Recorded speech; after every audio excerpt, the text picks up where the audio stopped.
नागरिकों को सामाजिक, आर्थिक और राजनीतिक न्याय विचार, अभिव्यक्ति, विश्वास, धर्म और उपासना की स्वतंत्रता, प्रतिष्ठा और अवसर की समता प्राप्त कराने के लिए तथा उन सब में व्यक्ति की गरिमा और राष्ट्र की एकता और अखंडता सुनिश्चित कराने वाली बंधुता बढ़ाने के लिए दृढ़ संकल्पित होकर अपनी संविधान सभा में आज तारीख 26 नवंबर 1949 ईस्वी को एतद द्वारा इस संविधान को अंगीकृत, अधिनियमित और आत्मार्पित करते हैं। जय भीम, जय मूलवासी, जय संविधान। सीताराम वामसिक राष्ट्रीय कार्यकारिणी सदस्य और राष्ट्रीय मीडिया प्रभारी। मूल निवासी महिलाओं जो हम लगा रहे हैं, मूल निवासी के लिए राष्ट्रीय मूल निवासी के लिए इसकी जो श्रृंखला है, उसके पहले दिन पंडाल में बैठे हुए सभी मूल निवासी बहन और भाई, विशेषकर मंचा से हमारे आज के उद्घाटक डॉक्टर BKS संजय साहब, जो स्नायु एवं ऑर्थोपेडिक सर्जन है, इस शहर के जाने माने सर्जन है। डॉक्टर साहब, मैं आपका इस कार्यक्रम में तहे दिल से स्वागत करता हूं कि आपने अपने अमूल्य समय निकालकर हमारे युवकों के इस आंदोलन में जो हम पूरे देश में दीप प्रज्वलित करने का काम कर रहे हैं, उसको आगे बढ़ाने के लिए आपने हमारा उत्साह बढ़ाया।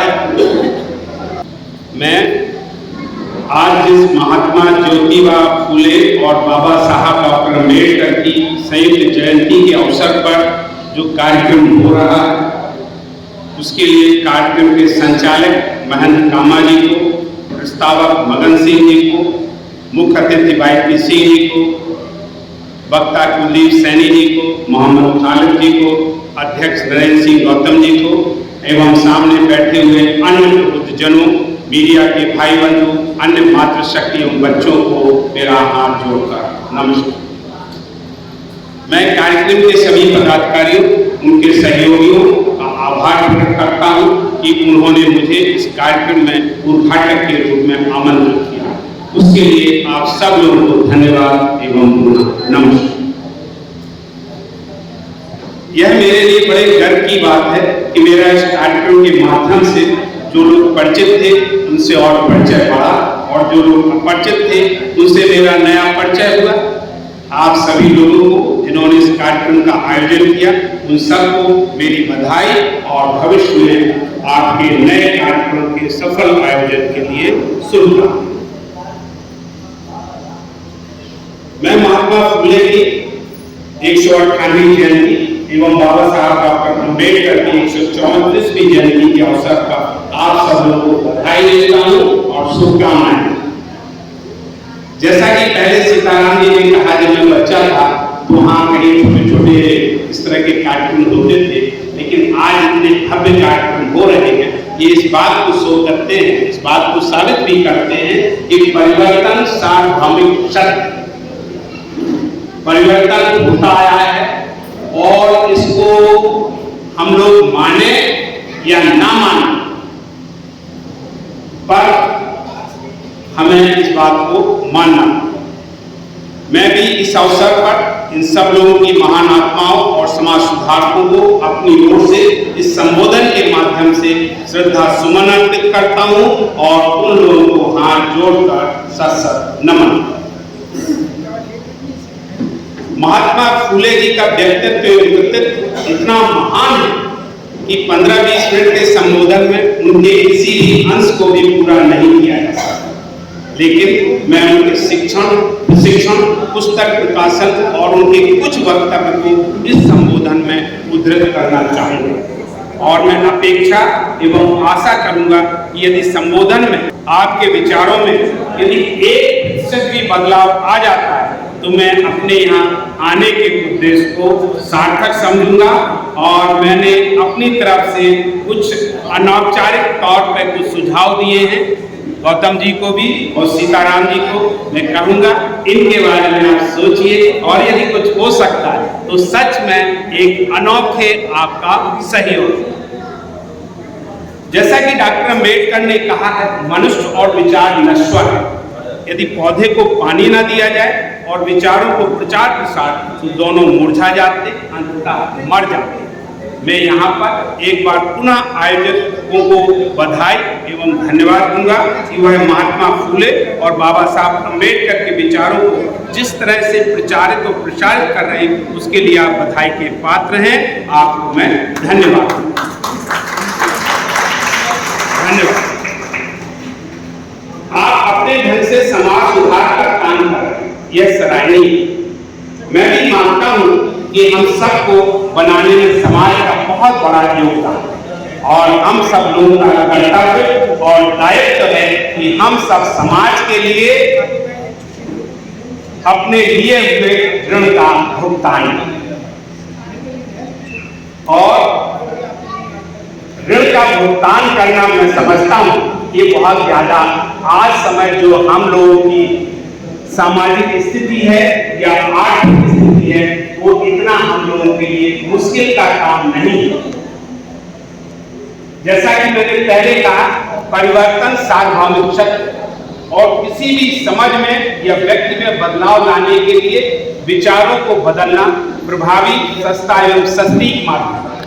यदि मैं यहाँ पे एक छोटा सा उदाहरण दूं जो कि स्क्रिप्ट का एक हिस्सा नहीं है, यदि कोई बच्चा शरारत या इरादा ये कह के यहाँ सांप आ गया तब हम लोग का क्या?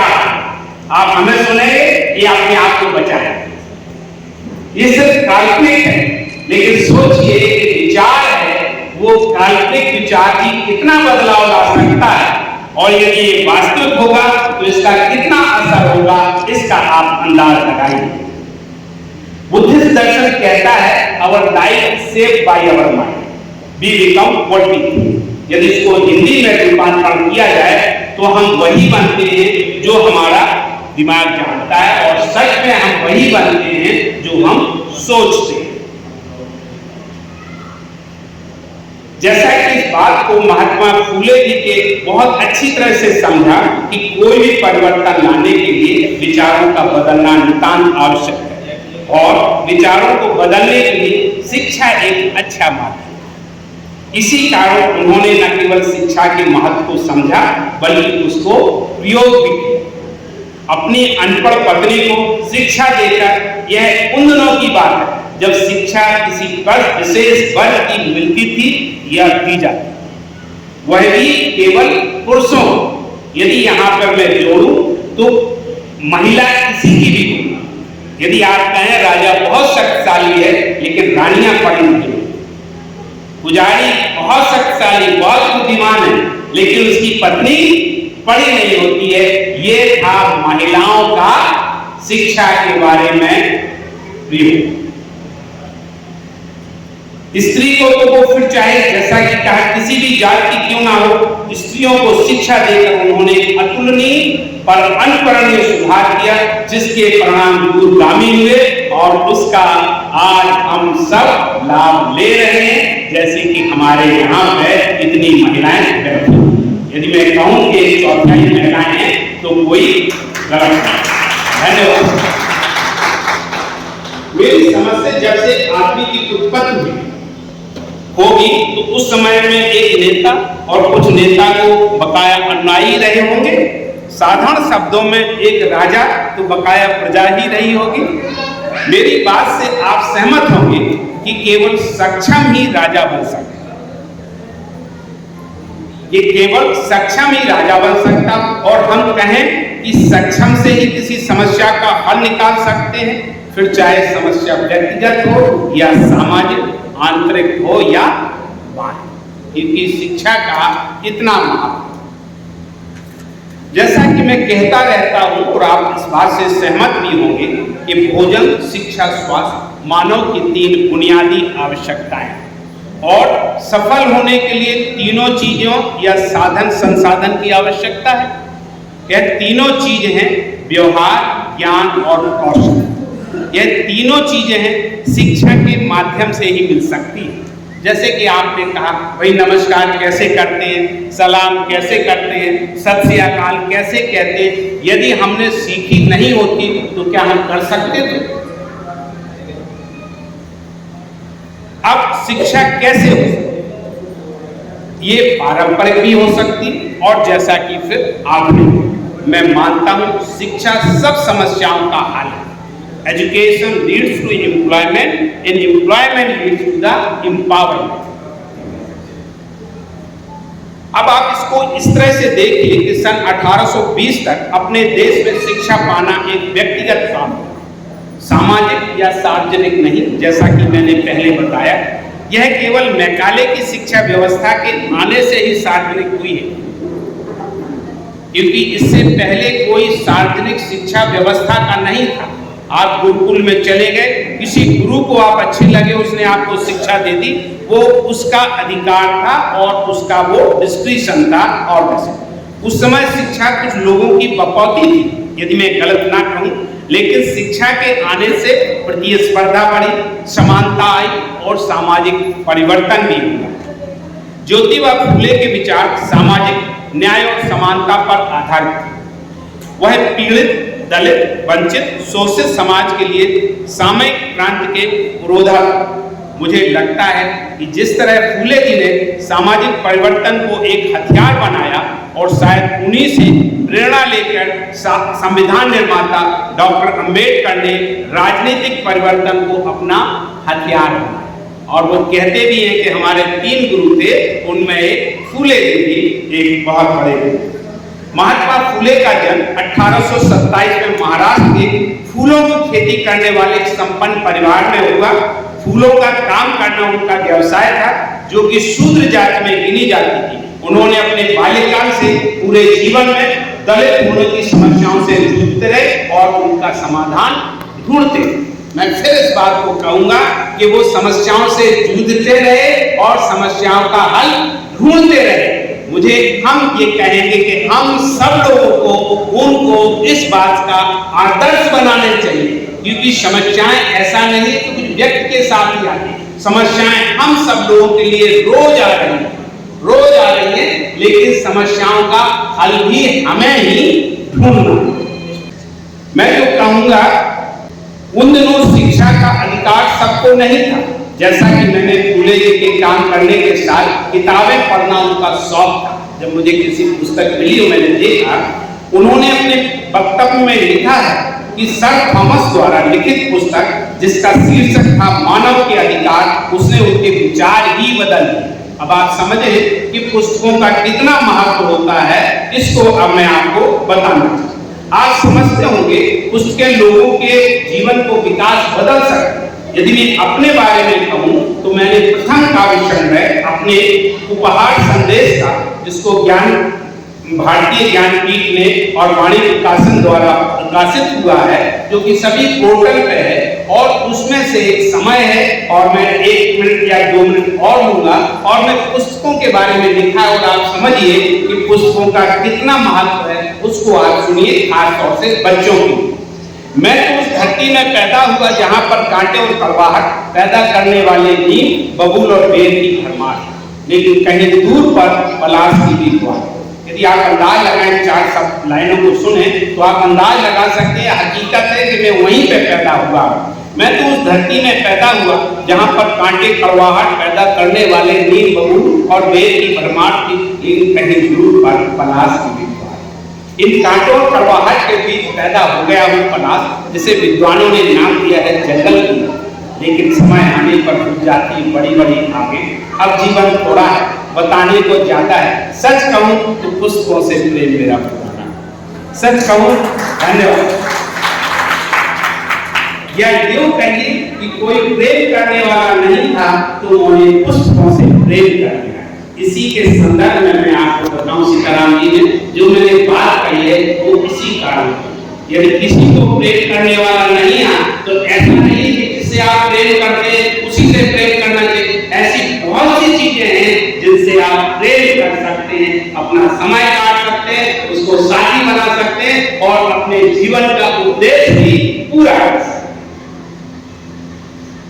हैं। मुझे यह पता नहीं कि पुस्तकों से प्रेम कैसे हो, लेकिन इस बात का पछतावा नहीं कि पुस्तकों से प्रेम हो। वैसे तो मैं ज्यादा समय व्यस्त रहता हूँ, लेकिन जब कोई दोस्त नहीं मिलता तो अपने पुराने दोस्तों को खोजता हूँ और उन्हीं से संवाद करता हूँ। मुझे लगता है पुस्तकें मेरी सबसे अच्छी दोस्त है। समय मिलने पर या वो मुझे बुलाती है, उनमें से एक कहती है, दोस्त सीखने के 3 ही तरीके होते हैं, देख के, सुन के, कर के। आओ दोस्त पास बैठो, मुझसे कुछ बातें करो, मैं वो बातें करेंगी जो तुमने सुनी नहीं होंगी कभी। आओ दोस्त पास बैठो, मुझसे कुछ बातें करो, मैं वो बातें करूंगी जो तुमने सुनी नहीं होंगी पहले। मैं कहती मेरी बातों को मानोगे तो जीवन अच्छा गुजरेगा, क्योंकि जीवन एक अनुभव है। क्योंकि जीवन एक अनुभव है, वह अनुभव तुम्हें नहीं है, मुझे है। यह अनुभव मैंने अपने जीवन में सीखा है। मैं तुम्हारी शुभचिंतक सोचती हूँ कि अपने अनुभव को तुमसे बांटूं, जिससे शायद मेरे लिखने वाले का जीवन तो नहीं संभला, लेकिन तुम्हारा समझ जाए, यही मेरी इच्छा है। सच तो यह है कि मैंने अपने जीवन में व्यक्तियों से कम, पुस्तकों से ज्यादा सीखा। धन्यवाद। पहले मुझे केवल लगता ही था कि पुस्तकें मेरी सबसे अच्छी दोस्त है, पर आज मैं अपने अनुभव से आपसे निश्चित तौर पर यही कहूंगा कि व्यक्तियों की तुलना में पुस्तकें सबसे अच्छी हैं। व्यक्तियों की तुलना में पुस्तकें सबसे अच्छी दोस्त हैं। दोस्तों से प्रेम करो, पुस्तकों से प्रेम करो, तुम्हारी शुभ चिंता पुस्तक। मैंने इसको क्यों, क्योंकि मैंने अभी आप लोगों से मांगी थी, हमारे एक सहयोगी से मैंने कहा मैं भी इस किताब को लाऊं, तब मुझे उन्होंने एक पुस्तक दी थी, मैंने पढ़ा था और मैंने सच में ये देखा, जब पढ़ा कि हाँ है, तभी मैंने इस पुस्तक को आपके पास। मैं यहाँ तक, जैसा कि मैंने पहले कहा है कि माँ बाप के अलावा किसी और का योगदान है, वो है शिक्षा, शिक्षक एवं पुस्तक। और ज्योतिबा फुले अपने बचपन में अपने उद्देश्य पर अड़ग थे और उनके जीवन में घटी हुई घटनाएं, जैसे कि बाल विवाह, पत्नी को शिक्षा देना, एक दोस्ती की वार्ता में व्यक्तिगत और सामाजिक अपमान को देखते हुए वह मानते थे कि सभी परिवर्तनों की जड़ शिक्षा है। सभी लोग आप प्रबुद्ध जन हैं, जो कल में किसी ने घटना बताई और मैंने पढ़ा है कि उनके बारात में जाने में क्या कहा गया है, क्या किया गया है, उसी के परिणाम। उन्होंने लड़कियों को शिक्षा के लिए भारत का पहले स्कूल, उस समय जब ब्राह्मणों की लड़कियों को शिक्षा नहीं मिलती थी तो शूद्रों की लड़कियों के लिए शिक्षा कैसे मिल सकती? जैसा कि मैंने पहले बताया, लड़कियों को शिक्षा देना सामाजिक क्रांतिकारी विचार। वह एक सामाजिक क्रांति के पुरोधा थे। मैकाले को भारत को शिक्षा का जनक कहा जाता है। मैकाले अंग्रेजी शिक्षा व्यवस्था समानता पर आधारित थी, जबकि देश का एक वर्ग उस समय समानता में विश्वास ही नहीं करता। और आज भी यही कारण है कि वह आज भी प्रबुद्ध वर्ग केवल मैकाले शिक्षा व्यवस्था की बुराई करता है। यदि आप कभी गए होंगे, आपने सुना होगा, तो सबसे आपको पहले कहते हैं वो लोग मैकाले को सच में दुश्मन मानते हैं, क्योंकि उसने ताला खोलने की कुंजी उन लोगों को दे दी जिनको कभी सपने ले सकते थे, लेकिन वो ताला खोल नहीं सकते थे और उस खजाने से ना पहुंच पाते, ना उस खजाने का कुछ सामान ले सकते तो और अपना लाभ उठा सकते। इसको मैं एक साधारण उदाहरण से समझाना चाहता हूं। क्या कोई यह चीज जिसके लिए लाभदायक हो और पसंद भी करता हो, क्या वह उसको छोड़ता है?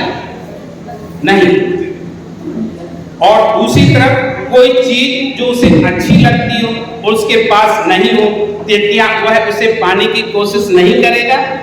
जरूर करेगा। आप सब सहमत होंगे, वह अवश्य करेगा। यही संघर्ष की जड़ है दो वर्गों में। एक वर्ग उसको अपनी बकौती समझता है तो दूसरा वर्ग अपनी लाचारी। यदि आप आज की शिक्षा व्यवस्था को देखें और यदि ऐसी ही चलती रही तो फिर क्या वही व्यवस्था नहीं आ जाएगी जो 18वीं शताब्दी में थी, जो कि सामाजिक और असमानता पर आधारित थी। मैं पूछता हूं यहां पर बैठे हुए सभी प्रबुद्ध लोगों को कि आज सोना 1 लाख रुपए तोला, यानी 10 ग्राम तोला, तो आप में से कितने लोग खरीद सकते हैं? और यदि सोना 1000 तोला हो तो कितने लोग खरीद सकते हैं? मेरी समझ लगभग सभी लोग खरीद सकते हैं। यदि थोड़ी देर के लिए इसी सोने की तुलना शिक्षा से करें तो क्या सभी लोग शिक्षा खरीद लेंगे? अब आप बताइए, यदि सब लोगों को शिक्षा नहीं मिलेगी तो देश और देशवासियों का क्या बनेगा? मैं आपको यह बात यूं ही नहीं कह रहा हूं, यह मैं अपने अनुभव से कह रहा हूं। आज पड़ोस में बने हुए कुछ मेडिकल कॉलेज में एमबीबीएस की शिक्षा के लिए 20 लाख से ज्यादा प्रतिवर्ष फीस है। अब मैं पूछना चाहता हूं, यदि आपका बच्चा डॉक्टर बनना चाहता है, क्या आप बना सकते हैं? क्या कोई गरीब आदमी का बच्चा डॉक्टर बना सकता है? या गरीब आदमी अपने बच्चे को डॉक्टर बनाना सकता है? तो क्या बन सकता है? और यदि बच्चे की इच्छा पूरी नहीं होगी तो आप सोच सकते हो उसके परिणाम क्या होंगे। मैं आपको एक उदाहरण देना चाहता हूं। जब आप कोई चीज चाहें और आपको ना मिले तो दुख होता है नहीं? इस तरह का अनुभव दुख ही नहीं, डिप्रेशन भी नहीं, जिसके परिणाम दूरगामी, गंभीर है। और इस तरह के परिणाम हम समाज में देख रहे हैं। कुछ यदि जो कहते हैं कि असामाजिक कार्य हो रहे हैं, वो भी इसका एक कारण है। ज्योतिबा के कार्य की महत्ता को दोनों समूह जानते हैं। एक ने अपमानित किया तो दूसरे ने सम्मान। धन्यवाद। यह अपमान और सम्मान पर आधारित है कि आपका विचार व्यक्तिगत है या सामाजिक है। दूसरी बात है, यहाँ पर शिक्षा के बाद, जैसा कि मैंने पुस्तकों के बारे में बताया है, किसी ने नहीं और उन्होंने शिक्षा के महत्व को प्रचार प्रसार किया। किसी ने नहीं समझा इस बात, जो इस कविता की रचना से अंदाज लगा सकते हैं, जो उन्होंने 1833 में, यानी कि 200 साल पहले, विद्या के अभाव से मति नष्ट, मति के अभाव से नीति नष्ट, और नीति के अभाव से गति नष्ट, और गति के अभाव से वित्त नष्ट, वित्त के अभाव से सूत्रों का पतन हुआ। इतना अनर्थ अकेले अविद्या के कारण। अब आप समझ सकते हैं विद्या कितने हमारे। और यदि हम लोग, मेरा मानना है, यदि हम लोग इतना पढ़ने के बाद भी यदि शिक्षा का महत्व नहीं समझे तो बताइए फिर जो लोग अशिक्षित हैं वो इस शिक्षा का महत्व कैसे समझे। तो मैं आप सब लोगों से अनुरोध करूंगा कि आप जो कुछ भी कर रहे हैं उसके साथ यदि आपको करना है तो शिक्षा के उन लोगों के लिए, हम लोग तो शिक्षा का महत्व समझते हैं, उन लोगों के लिए जो शिक्षा का महत्व नहीं समझते उनको, उन लोगों को महत्व समझाइए और इस शिक्षा के महत्व का प्रचार प्रसार कीजिए। कार्यक्रम के निमंत्रण में लिखा है मेरी शान भारत का संविधान, और दूसरी बात लिखी है भारतीय संविधान सुरक्षा संवर्धन, और दूसरे कोने में लिखा है शिक्षित करो, संगठित करो और संघर्ष करो। एक सक्षम व्यक्ति किसी की सुरक्षा कर सकता है, और सक्षम बनने के लिए मेरा अनुमान है 3 चीज संसाधन की आवश्यकता, वह है व्यवहार, ज्ञान और कौशल। किसी भी काम में सफलता पाने के लिए व्यवहार, फिर ज्ञान, फिर कौशल की आवश्यकता होती है। और 60% व्यवहार, 30% ज्ञान, 10% कौशल का योगदान होता है। व्यवहार इतना महत्वपूर्ण है, जितनी महिलाएं बैठी, जितने पुरुष बैठे हैं, आप सोचिए। मैं एक ही उदाहरण देता हूँ। हम लोगों की शादियां होती हैं, बच्चे होते हैं, सबसे पहले शादी बच्चे होते हैं या उससे पहले बातचीत होती है। और यदि इसी बातचीत में, हमारी बातचीत में तू मैं हो गई, तब शादी या ब्याह या बच्चे होते हैं नहीं। बस बाद में पछताते हैं और कहते हैं, जब हमारे यहाँ दोस्त या बहन या रिश्तेदार मिलके, काश मैंने पहले कह दिया होता, व्यवहार अच्छा होता तो ये बच्चा तुम्हारा नहीं हमारा ही होगा। ये है व्यवहार का। यदि इसको अंग्रेजी में कहा जाए तो बिहेवियर, नॉलेज एंड स्किल। यदि आप भूल जाते हैं तो मेरे नाम की इनिशियल्स को याद रखें, BKS। हमसे बहुत लोग बोलते हैं संजय देव भाई सफलता का राज क्या है, तो मैं कहता हूं मेरी सफलता का राज है BKS।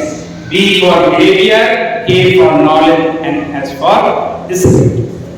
अब मैं एक कविता आपको और सुनाना चाहता हूं। धन्यवाद। वो कविता है शिक्षित लोगों के लिए। जितने भी शिक्षित लोग हैं उन लोगों के लिए है, और वो आज हमारे शिक्षित समाज अशिक्षित समाज को किस तरह से व्यवहार कर रहा है उसको इस कविता के माध्यम से सुनिए।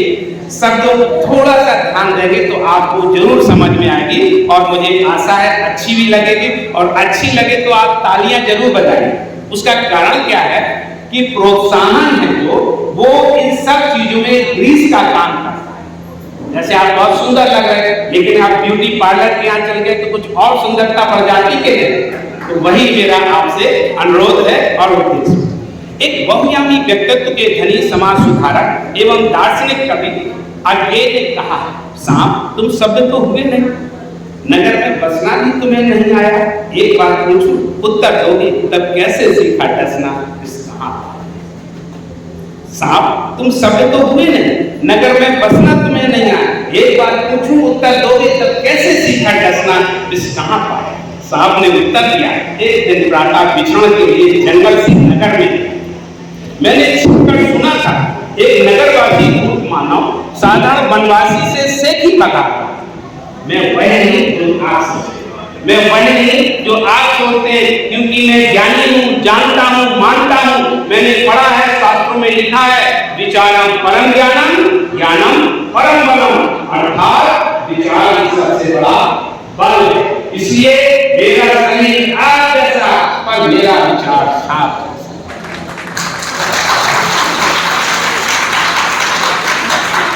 धन्यवाद सर। यह सुनकर सामने तंग जा एक अपनी मानव। अब मैं समझा कि इतना विचित्र क्यों है, तू इतना झगड़ क्यों है, क्योंकि तू आदमी का साथ करता है, मुझ में राम बगल में स्त्री रखता है, धोखे से बात करता है, और हम जैसे सीधे साधों को मारता है, फिर हमें ही बदनाम करता है। ये अज्ञात मानव, मैं वह नहीं जो आप सोचते। हे अज्ञात मानव, मैं वह नहीं जो आप सोचते हैं। आप मेरा इतिहास नहीं जानते। आप पढ़ सकते हैं मेरे बारे में अतीत और आज के धर्म और विज्ञान के ग्रंथों में कि लोग मुझे पूछते हैं, पालते हैं, लोग मुझे पूछते हैं, पालते हैं। मैं अकारण किसी को नहीं डरता, मैं अकारण किसी को नहीं डरता, मैं उसी को डरता हूँ जो मुझे डराता है, सताता है, क्योंकि मैं भी एक का जवाब पत्थर से देना जानता। धन्यवाद। क्या आपने यही सुना है, पढ़ा है, पर मैंने तो साधारण व्यक्तियों से सुना है कि जीव का विकास वातावरण से होता है, और जीव का विकास वातावरण से होता है, और सीखने के तीन ही तरीके हैं, देख के, सुन के, करके। एवं इसी उत्तर सुनोगे तो आप सर से पानी पानी हो जाओगे। एवं इसी उत्तर सुनोगे तो आप सर से पानी पानी हो जाओगे। क्या आपने यही सुना है? यदि नहीं तो कान खोलकर सुनो और गांठ बांध लो। बल अच्छा बदनाम बुरा, बल अच्छा बदनाम बुरा होता है। खरबूजे को देखकर खरबूजा में बदलता है, इसलिए मैं सीना तान कर डंके जोड़ कर कहता हूँ, हे परमज्ञानी, मेरा शरीर सांप जैसा, पर मेरा विचार आग जैसा। मैंने दर्शन आपसे ही सीखा है और फिर आपसे ही पाया। धन्यवाद। अब आपसे एक बात मैं जरूर कहना चाहता हूँ, इस स्क्रिप्ट का तो हिस्सा नहीं है, और आप लोगों को सलाह देता हूँ कि आप इसका जवाब कैसे दें। आप लोग रोज सुनते रहते हैं कि आजकल बहुत जातिवाद बढ़ गया है, आप लोग सिर्फ जातिवाद की बात करते हो। अधिकांश लोग आपसे पूछते होंगे, क्या आप जवाब भी दे सकते हैं? ये आपको यही जवाब देना है कि मेरा विचार आप जैसा, मैंने डरना आपसे ही सीखा है और फिर आपसे ही पाया।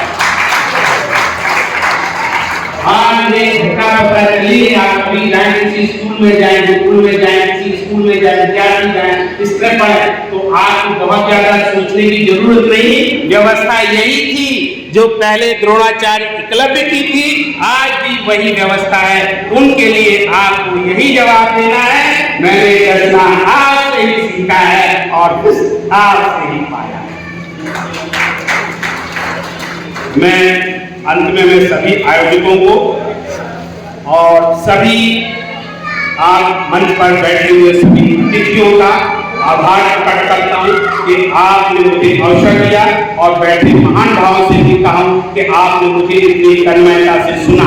मैं कार्यक्रम के आयोजकों को, अतिथियों को, यहाँ पर उपस्थित सभी महान भावों को एक कविता और सुनाना चाहता हूँ। कुछ लोगों ने पहले सुनी होगी, जिन्होंने नहीं सुनी है तो उसके सुनिए, मुझे पूरा भरोसा है आपको ये पसंद आएगा। इसका शीर्षक है सपने हमारे ओर आए।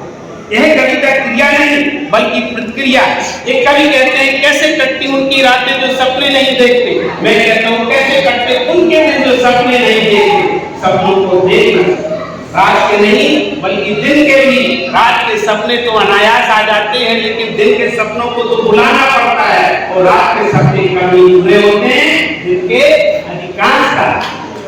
धन्यवाद सर। कवि कहते हैं सपने होते हैं आकाश की तरह अनंत, क्षितिज की तरह अजनबी। मैं कहता हूँ अनंत को भी तो नापा जा सकता है, जैसा हमारे वैज्ञानिकों ने नापा और पहुंच गए मंगल। अजनबी को भी तो बनाया जा सकता है अपना, जैसा हमारे पूर्वजों ने बनाया। हम सबकी तरह वही तो मिलने से पहले अजनबी ही रहे होंगे, लेकिन मिलने के बाद मंत्र दिया वसुदेव कुटुंबकम, जिसका मतलब है पूरी दुनिया एक परिवार।